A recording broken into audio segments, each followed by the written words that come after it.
কলকাতার এক college student দীপ রাতের ট্রেন করে দিল্লি যাচ্ছিল।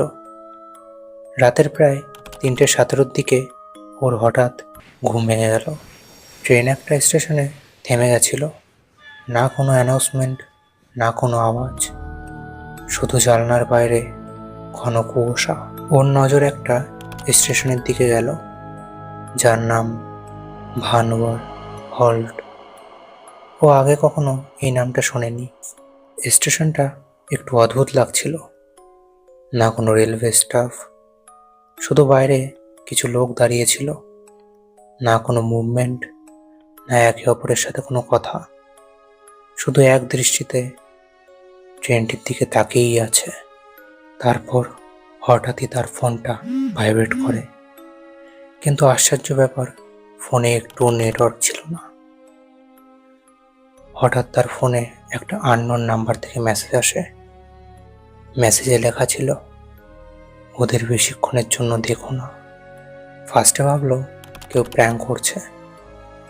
তারপর প্ল্যাটফর্মে যারা একভাবে দাঁড়িয়ে আছে তাদের মধ্যে থেকে একজন ধীরে ধীরে হাত ওঠালো আর সোজা দ্বীপের জানলার দিকে ইশারা করলো।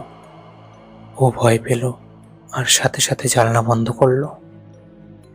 কিন্তু কিছুক্ষণ পরই ওর কিউরিওসিটি হলো যে বাইরে আছেটা কি। কিন্তু যখন সে হঠাৎ জানলা খুলল, বাইরের দিক তাকালো, দেখলো প্রতিটা মানুষ তার দিকে তাকিয়েই আছে। তারপর ওইসব মানুষদের মুখে এক অদ্ভুত হাসি ফুটে উঠল, এতটা বড় যে মুখের চোয়াল ফেটে যাচ্ছিল। তারপর হঠাৎই ট্রেনের লাইট বন্ধ হয়ে গেল, পুরো অন্ধকার।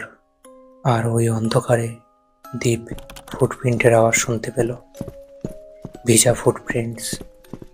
মনে হচ্ছিল বাইরে থেকে কেউ ভিতরে এসেছে। পার্ট 2 শীঘ্রই আসবে। পার্ট 2 দেখার জন্য অবশ্যই চ্যানেলটি সাবস্ক্রাইব করো।